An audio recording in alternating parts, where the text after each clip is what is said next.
Hello everyone, स्वागत है आपका एक बार फिर आपके अपने चैनल बीएचयू वाले में।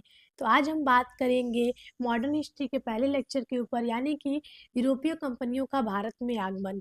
हम देखेंगे कैसे पुर्तगाल, अंग्रेजी, फ्रांसीसी, डेंच, स्पेन और डेनिश कंपनियां भारत में आई और अपने व्यापार को स्थापित की, और कैसे फिर ईस्ट इंडिया कंपनी जैसे एक बड़े जो है कि व्यापारिक कंपनी एक राजनीतिक कंपनी में बदल गई।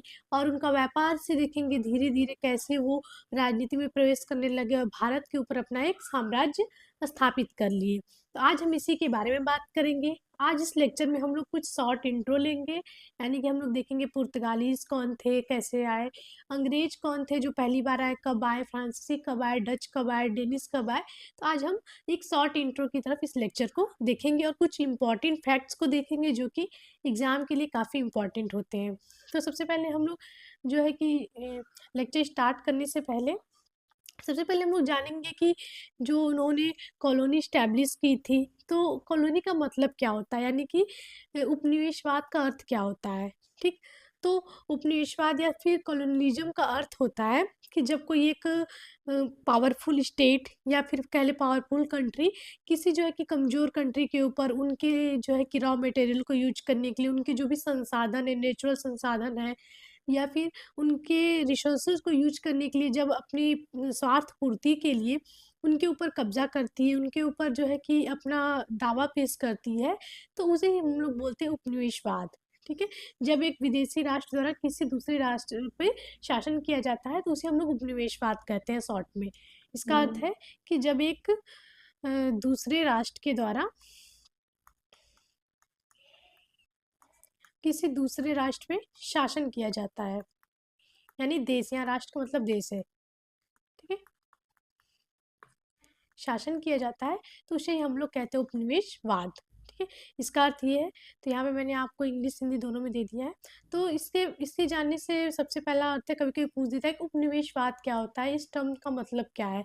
तो याद रखिए जो इंडिया थी वो इसका कॉलोनी थी, किसकी थी, ईस्ट इंडिया कंपनी की कॉलोनी थी। यहाँ पे उन्होंने अपना उपनिवेश स्थापित किया था।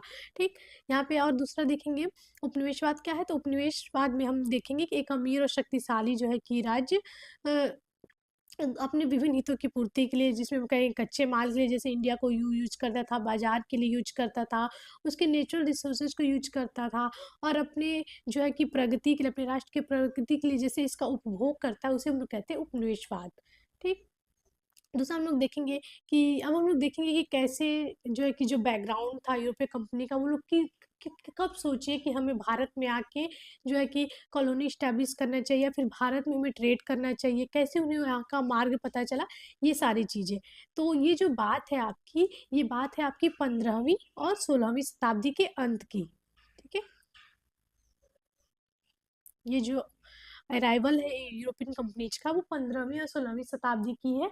यानी कि हम लोग देखेंगे कि भारत में यूरोपीय कंपनियों का आगमन भारतीय इतिहास में देखेंगे एक नए युग की शुरुआत करता है, एक नई बिल्कुल जो है कि जो सिचुएशन को अलग कर देता है। जो नई नई चीज़ें आती हैं, जो यूरोपीय कंपनी आती हैं, तो बहुत सारी चीज़ें अपने साथ लाते हैं, ट्रेड की नई चीज़ें, नई मार्केट, नई लैंग्वेज, हर एक चीज़ उनकी अलग होती है और एक नए एज के हम लोग कहेंगे तो शुरुआत होती है। और इसे हम लोग इसी एज से हम लोग कहते हैं कि इतिहास में इसे हम लोग आधुनिक भारत मान लेते हैं, जब ये यूरोपीय कंपनियां हमारे देश में आती हैं और व्यापार शुरू करती है। तो इसी टाइमलाइन को इतिहासकारों द्वारा आधुनिक भारत की संज्ञा दी गई है।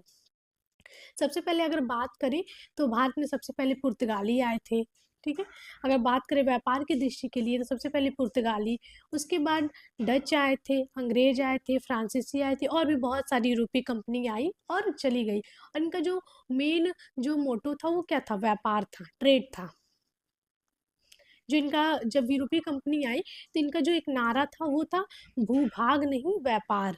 उन्हें जब ये पहली बार भारत में आई, अपनी कंपनियां स्टैब्लिश की, तो इनका जो प्रमुख मोटो था भूभाग नहीं व्यापार, यानी कि इन्हें जो इनका जो पूरा उद्देश्य था सिर्फ व्यापार था, व्यापार से जितना हो सके धन को ग्रहण करना था। लेकिन धीरे धीरे देखेंगे कि वो लोग कैसे भारतीय राजनीति में आई और शासन को अपने हाथों में ले ली। तो ये सारी चीज़ें अलग अलग सिचुएशन आई वैसी, तो वो हो गई। तो ये जो इसकी बैकग्राउंड है, जो देखेंगे हम लोग यहाँ पे जो यूरोपियन कंपनी आ रही है, तो पहला आप देख रहे होंगे जो बैकग्राउंड है इनके आने का, तो पहला डिक्लाइन ऑफ कंस्टेंटिपोल यानी कि कुस्तुनतुनिया का पतन। दूसरा आप देखेंगे यूरोप में पुनर्जागरण का प्रभाव। तीसरा देखेंगे स्थानीय शासकों द्वारा समुद्री खोज को बढ़ावा देना। और देखेंगे 3G की अवधारणा। ठीक, जो यूरोपियन की वो 3G की थी।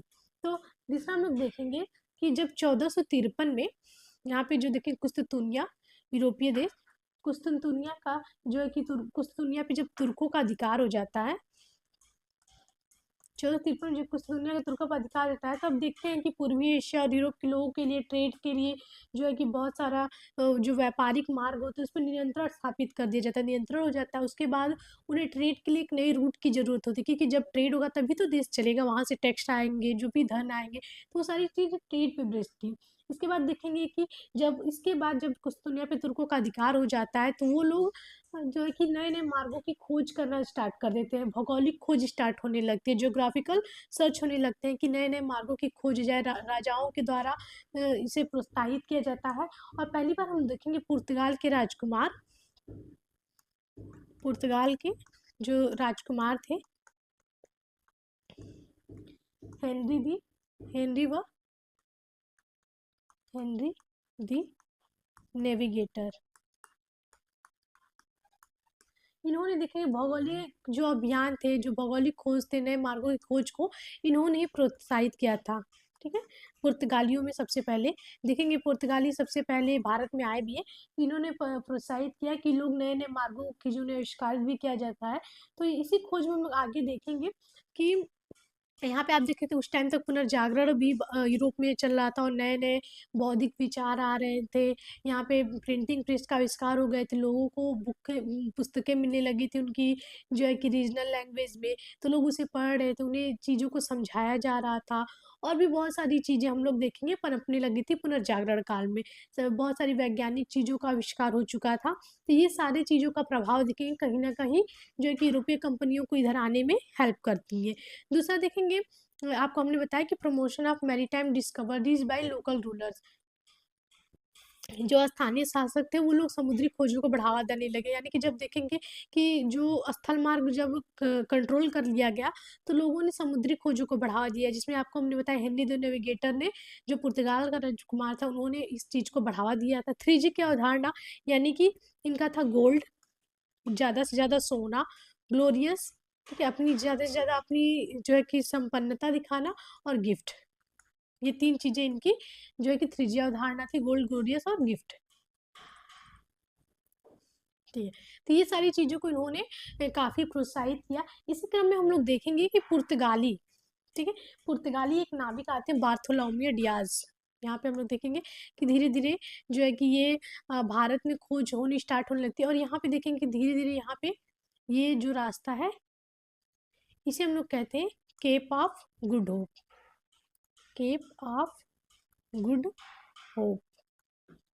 इसी रास्ते से आपका बार्थोलोमियो डियाज आया था। अगर हम लोग देखेंगे तो यूरोपीय जो है कि इस रास्ते से भी आ सकते थे। ये आप ये जो रास्ता देख रहे हैं, ये बिल्कुल शॉर्ट है, चाहे इस रास्ते से भी आ सकता था, ये भी बिल्कुल शॉर्ट है। लेकिन इस टाइम हम लोग देखेंगे यहाँ पे जो तुर्कों का अधिकार हो गया था, तो ये रास्ता बंद हो गया था, ये जो, तो इसलिए उन्होंने इस रास्ते को खोजा। और ये एक काफ़ी लंबा रास्ता है, इसे केप ऑफ गुड होप कहते हैं। और इसी रास्ते से बार्थोलोमियो डियाज आया, सॉरी, जो पहला पुर्तगाली यात्री था वास्को डी गामा, वो इसी रास्ते से आया था। ठीक, तो यहाँ पे हम लोग देखेंगे कुछ महत्वपूर्ण, जैसे देखेंगे 1486 ईस्वी में, 1486 कहें चाहे 1487 में, तो ये पुर्तगाली नाविक था, पुर्तगाली नाविक डियाज, बार्थोलोमियो डियाज, इसने उत्तमाशा अंतरिप की खोज की थी। उत्तमाशा अंतरिप, अंतरिप या फिर केप ऑफ गुड की खोज की थी, जिसे तूफानी अंतरिप भी कहा जाता है।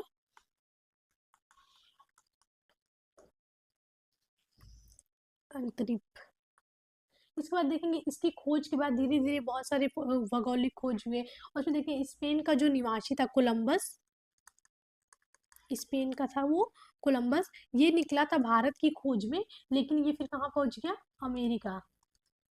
और इसने अमेरिका की खोज की, और वहाँ के लोगों को रेड इंडियन कहा गया, इसे 1492 में। ठीक है। कोलंबस 1492 में खोज किया। इसके बाद हम लोग देखेंगे वास्को डिगामा, जो कि पुर्तगाली था।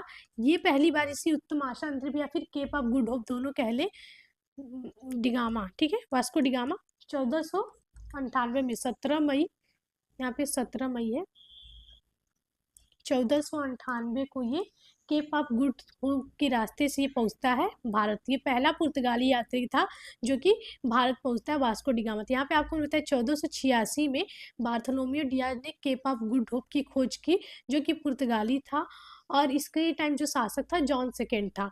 1498 में पहली बार वास्को डिगामा जो पुर्तगाली था पहली बार भारत आया वो, और ये भी पुर्तगाली था। इसके समय मैनुअल सेकेंड था राजा। 1500 में देखेंगे कैब्राल आया था, ये भी पुर्तगाली था, भारत आया था ये, और इसके समय भी मैनुअल सेकेंड थे। यहाँ पे जो कुछ इंपॉर्टेंट फैक्ट्स है, जैसे मैंने बताया कि आपको अगर कोई पूछ दे कि जिस रास्ते से वास्को डिगामा आया था केप ऑफ गुड होप, उसकी खोज किसने की थी, ये पूछा भी जाता है, तो बार्थोलोमियो डियाज था। ठीक। दूसरा देखेंगे पहली बार इस रास्ते से कौन भारत आया था, वास्को डिगामा था। और उसके बाद देखेंगे 1500 में कैब्राल आया था, ये भी पुर्तगाली था। ठीक। और 1492 में कोलंबस यानी कि अमेरिका की खोज की थी इसने, ये भी इंपॉर्टेंट फैक्ट है। अब लोग चलते हैं, अब देखेंगे कुछ कौन से पुर्तगाली कौन से जो है कि आते हैं। तो पहली बार आपको हमने बताया कि जो पुर्तगाली थे वो पहली बार भारत में आते हैं, वो कौन था, वास्को डिगामा।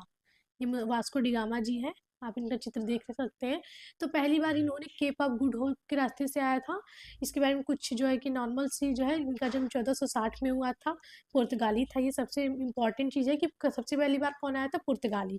ठीक। दूसरा हम लोग देखेंगे इन्होंने 1497 में वोगास से अपनी भारत की यात्रा शुरू की थी, और 1498 में 17 मई 1498 में ये भारत पहुंचे थे। यहाँ पे देखेंगे कभी पूछता है कि किसकी मदद से ये भारत पहुंचे थे, तो अब्दुल मलिक नामक एक भारतीय व्यापारी था, उसकी मदद से ये भारत पहुंचे थे।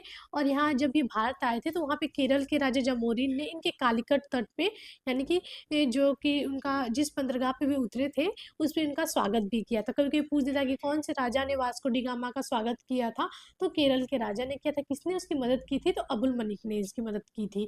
ठीक। यहाँ पे दूसरी चीजें हम लोग देखें, जो कि अब्दुल मलिक या फिर अब्दुल मजीद दोनों कह सकते हैं, ये गुजराती व्यापारी था।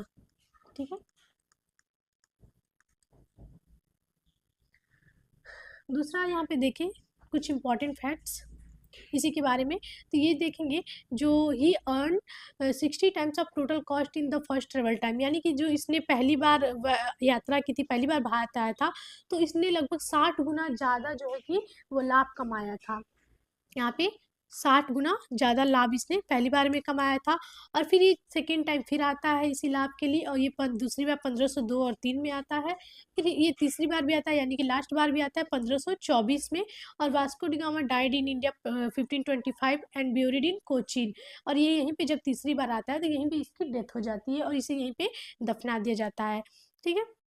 यहाँ पे आपका दूसरा है भारत में आने वाला, दूसरा है यहाँ पे पुर्तगाली यात्री कौन था, ये आपके लिए क्वेश्चन है।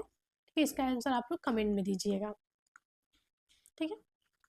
तो आपको हमने बताया कि पहली बार भारत में यात्रा करने कौन आया था, वास्को डिगामा आया था, जो कि एक पुर्तगाली था।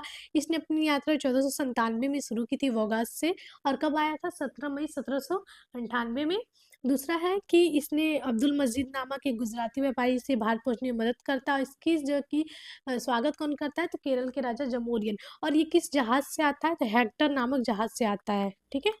हेक्टर इसके जहाज का नाम था, ये भी क्वेश्चन पूछा हुआ है, इम्पोर्टेंट है आपका।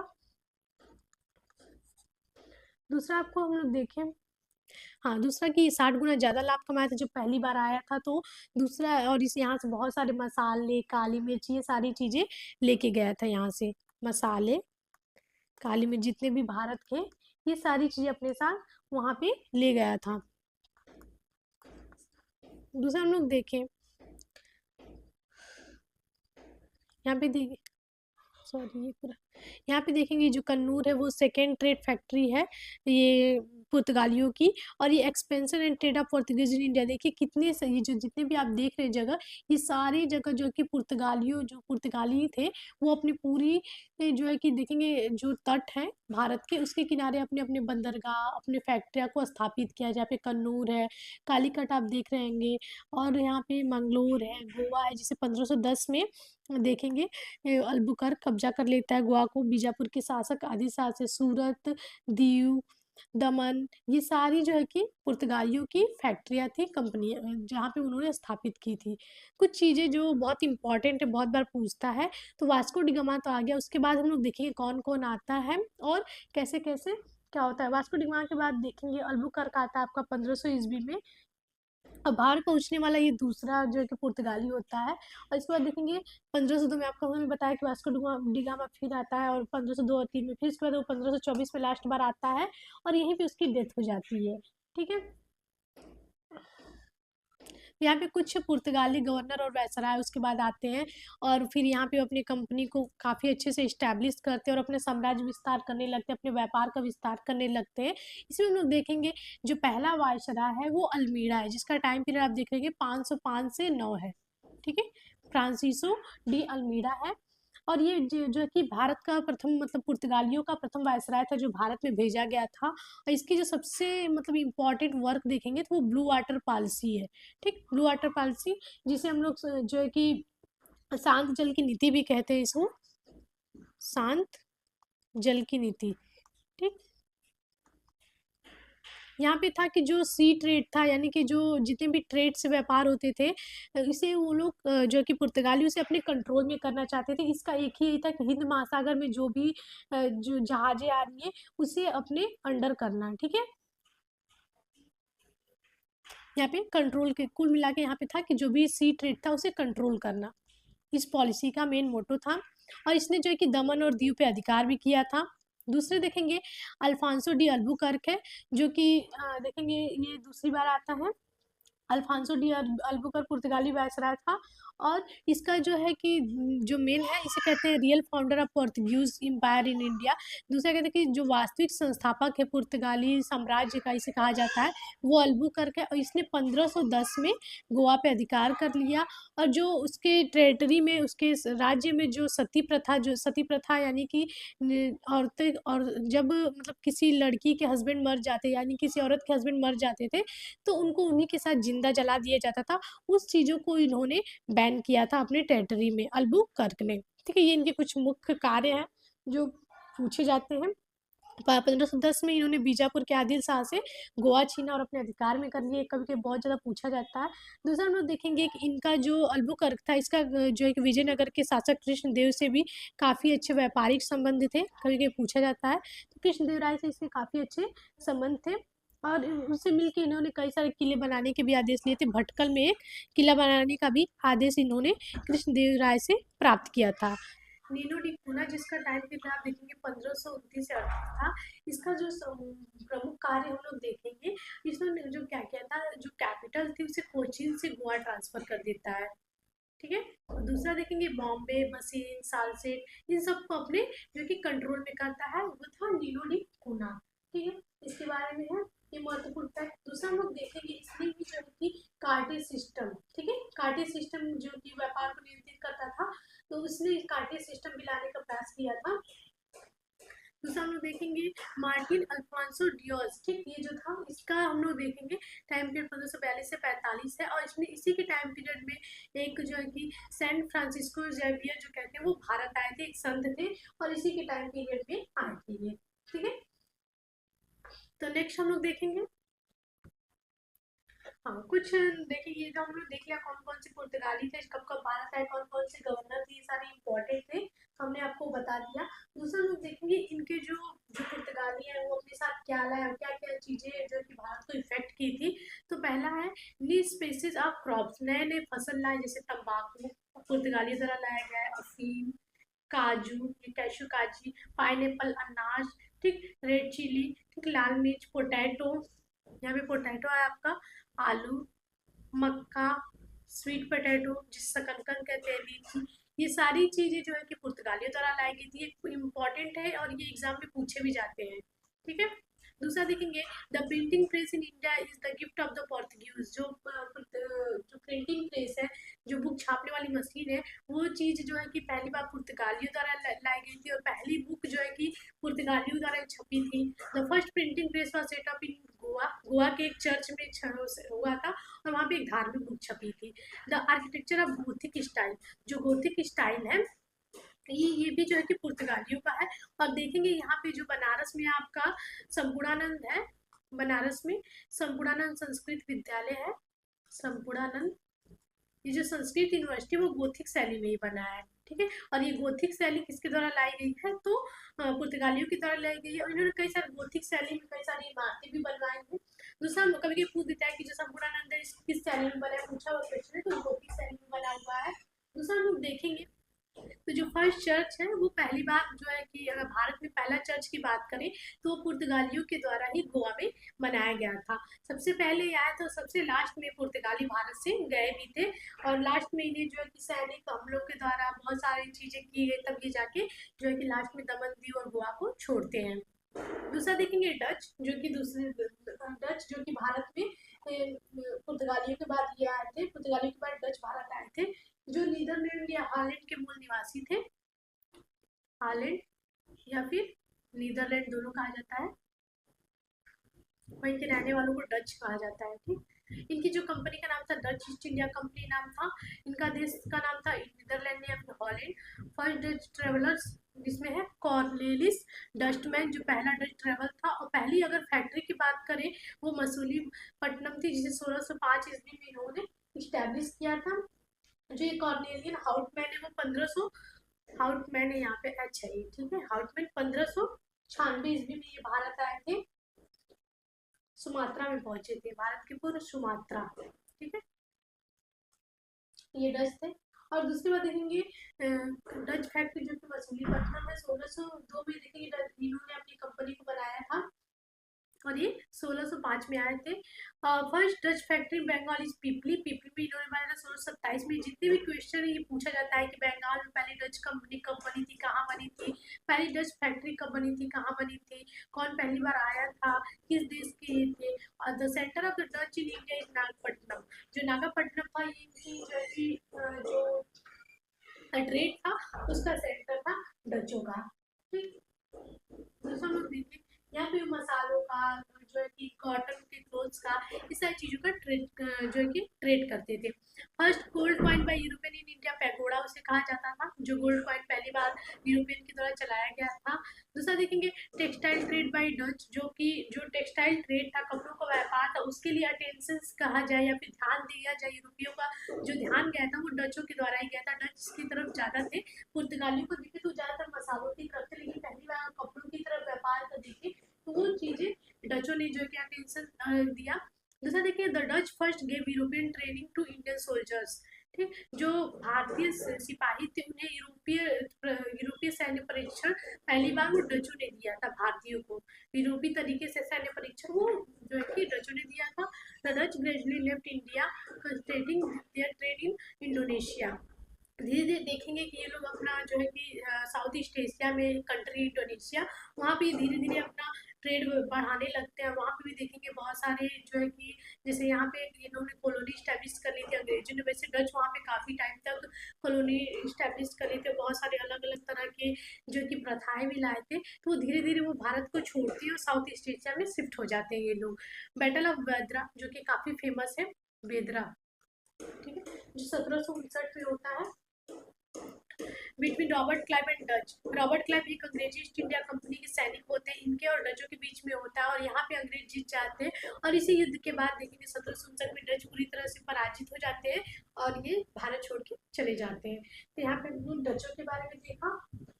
जो लास्ट इनका जो युद्ध हुआ था बेदरा का युद्ध 1759 ईस्वी में, तो इस युद्ध के बाद ये जो है कि भारत को छोड़ देते हैं, भारत छोड़ कर ये साउथ ईस्ट एशिया में जो है कि चले जाते हैं। और एक तरह से देखेंगे तो ये काफी एक तरह से निर्णायक, मतलब काफी बुरी तरह से पराजित होते हैं। ये जो बेदरा है वो आपका बंगाल में है, कभी कभी भी आ सकता है, बेदरा आपका बंगाल में है। दूसरा हम लोग आगे बात करें तो इंग्लिश ईस्ट इंडिया कंपनी, फिर अंग्रेजों के बारे में बात करते हैं। तो डचों के पश्चात हम लोग देखेंगे भारत में अंग्रेजों का आगमन हुआ, और अंग्रेज धीरे धीरे जो है समुद्री यात्रा जैसे सुमात्रा, जावा, मलक्का में, मलक्का के लिए उन्होंने जो है कि व्यापार करते करते वो बहुत सारे जो है कि ट्रेड कंट्रोल कर लिए थे, और धीरे धीरे फिर वो भारत में भी आते हैं। यहाँ पे देखेंगे क्वीन एलिजाबेथ ग्रांटेड और royal charter to English India company 1600, 1600 में एक वहाँ जो एलिजाबेथ वहाँ की रानी थी, उन्होंने एक जो है कि अधिकार पत्र दे दिया जाता है ट्रेड करने के लिए, कहाँ पे, भारत में ट्रेड करने के लिए। The company establish its factory in Surat 1613, पहली बार इन्होंने 1613 में अपनी कंपनी स्थापित की। इस बार हम लोग देखेंगे द बैटल ऑफ प्लासी 1750, जिसे प्लासी का युद्ध कहते हैं। इसी के बाद हम लोग देखेंगे जो भारत की राजनीति में बिल्कुल चेंज हो जाता है, और कैसे 1757, उसके बाद 1764 का बक्सर के युद्ध के बाद हम लोग देखेंगे रॉबर्ट क्लाइव और वॉरेन हेस्टिंग्स के काल में कैसे भारत की राजनीतिक सत्ता कैसे अंग्रेजों के हाथ में चली जाती है, और इस पर हम लोग इसको काफ़ी डिटेल से पढ़ेंगे। इसे में काफ़ी डिटेल से पढ़ना है, अभी मैं बस शॉर्ट इंट्रो दे रही हूँ कि ये कब आए थे और कब क्या चीज़ें हुई, तो ये पूरी अपनी जो है कि व्यापार से राजनीति की तरफ बढ़ गए थे, तो ये चीज़ें थी। दूसरा हम लोग देखेंगे फ्रेंच अराइवल, जो कब आए थे, तो 1664 में ही आए थे फ्रांसीसी। The French east India company was established in 1664, 1664 में अंडर लुई 16, यानी कि लुई 16 के काल में आए थे। Pondicherry became there primary base in India, Pondicherry इनका जो कि आधार था, पहली बार इन्होंने पौंडीचेरी में ही अपना मुख्यालय बनाया।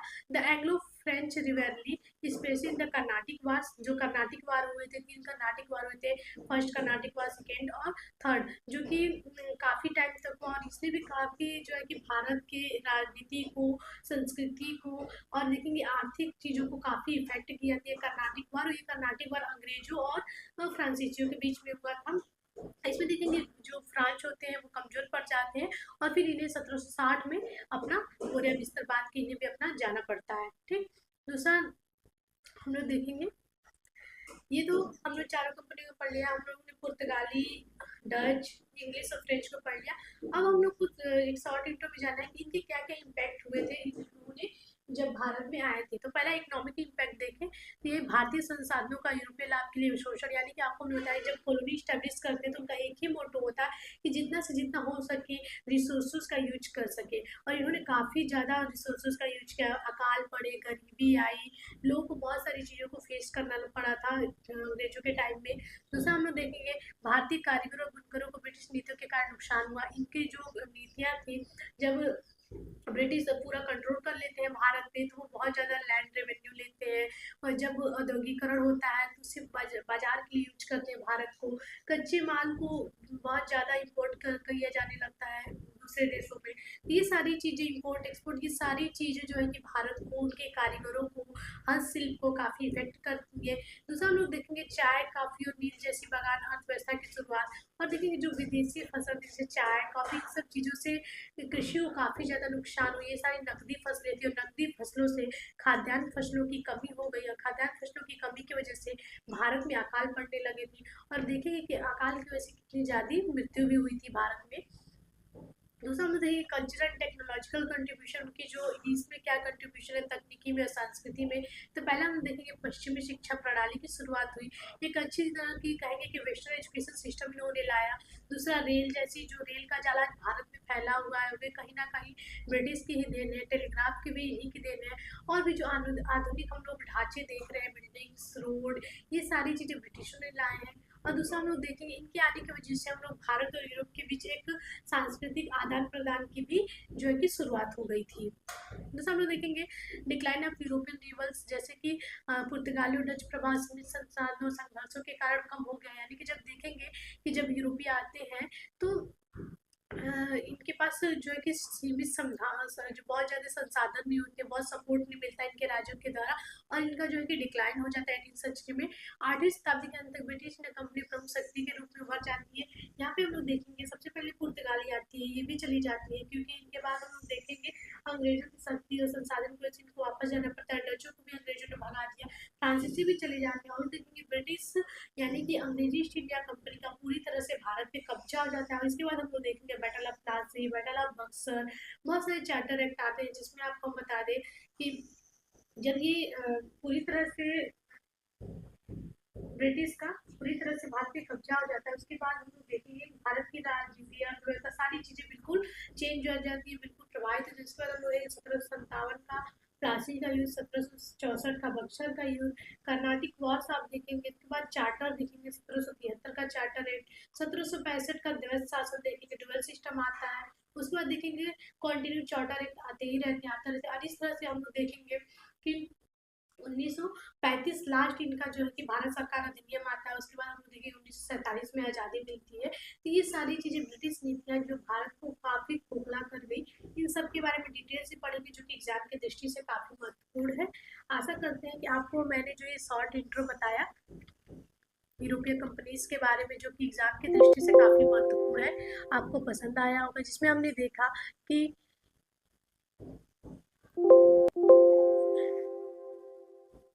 कॉलोनिज्म को देखा, एडवेंट ऑफ यूरोपियन कंपनीज को देखा, कब कौन आया, फिर पोर्तुगीज के बाद हम लोगों ने देखा कि डच, डच के बाद English east India company, French, उनके इम्पैक्ट को, कल्चर एंड टेक्नोलॉजी कंट्रीब्यूशन को, और डिक्लाइन ऑफ यूरोपियन रेवल्स को भी देखा।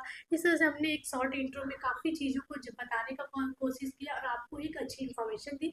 ऐसे हमारे साथ बने रहिए। धन्यवाद।